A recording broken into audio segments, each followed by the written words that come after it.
यह दिवस हम सब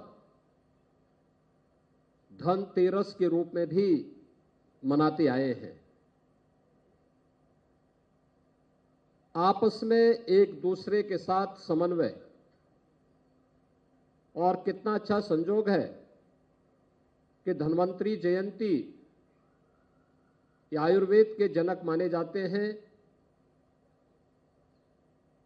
आरोग्य के देव माने जाते हैं और आरोग्यता वहां पर होगी जहां पर समाज स्वस्थ होगा। व्यक्ति या समाज अगर स्वयं रुग्ण है तो असमर्थ नहीं हो सकता, सशक्त नहीं हो सकता। व्यक्ति के लिए और समाज के सशक्तिकरण के लिए आरोग्यता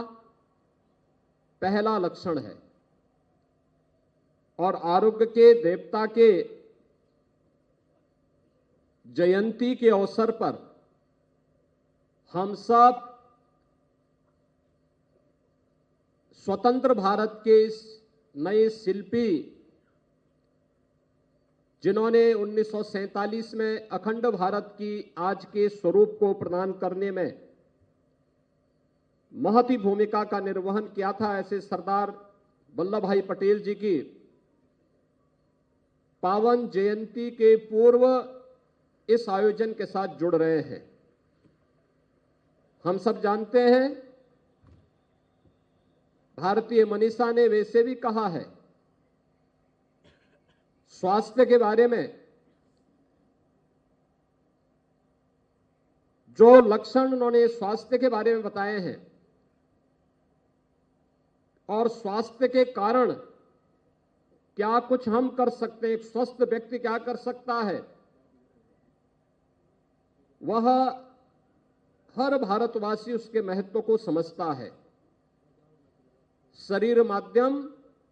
खलु धर्म साधनम, ए रन फॉर यूनिटी, ये न केवल हमारी एकता दौड़ है बल्कि स्वस्थ रखने के लिए भारतीय मनीषा के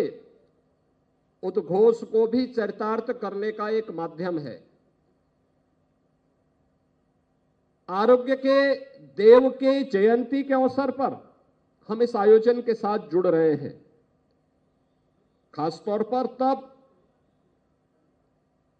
यद्यपि यह कार्यक्रम 31 अक्टूबर को प्रस्तावित था, लेकिन दीपावली के आयोजन के साथ पूरे समाज के जुड़ने के कारण हमें इस दौड़ को 2 दिन पूर्व आयोजित करना पड़ा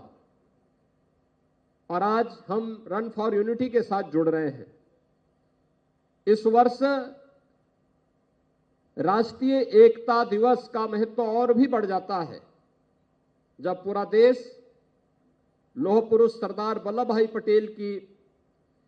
150वीं जयंती के कार्यक्रम में प्रवेश कर रहा है। 31 अक्टूबर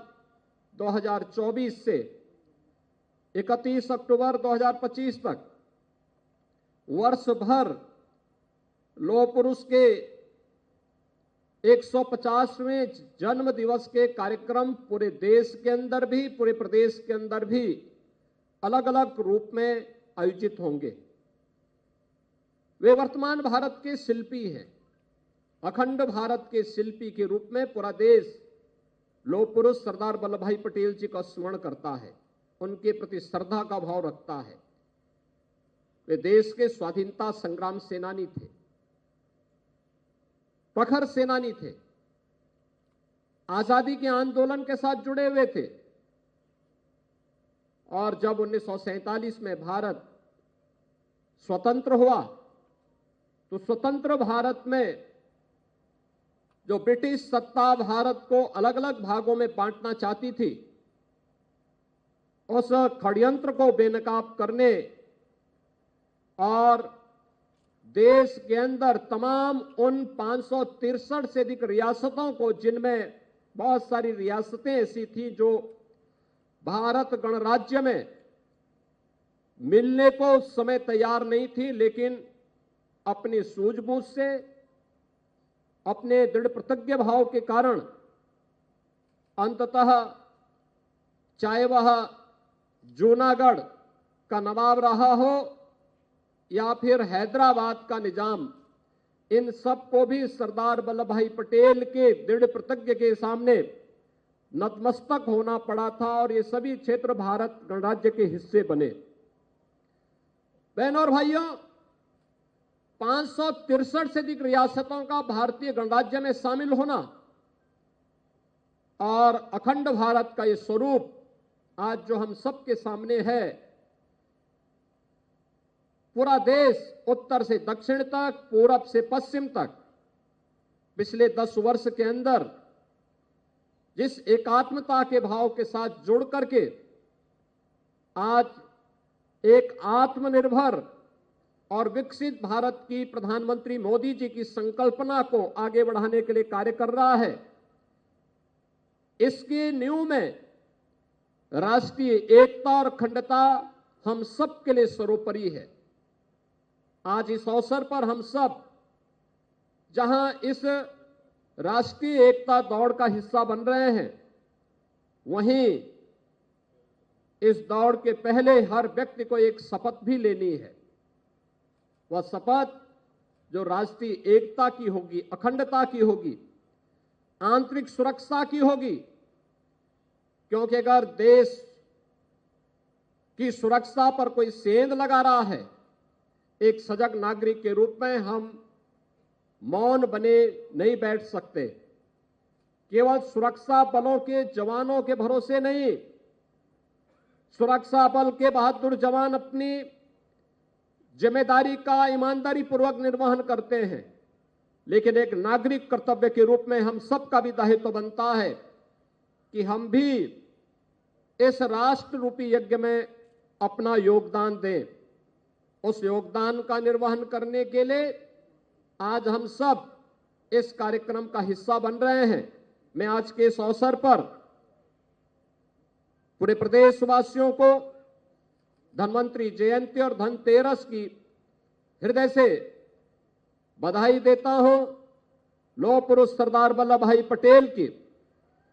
150वीं जयंती में प्रवेश करने के अवसर पर उनकी स्मृतियों को नमन करते हुए विनम्र श्रद्धांजलि अर्पित करता हूं और विश्वास व्यक्त करता हूं कि पर्व और त्योहार या महापुरुषों की जयंती हम सबको एक नए भाव के साथ आगे बढ़ने की प्रेरणा प्रदान करता है।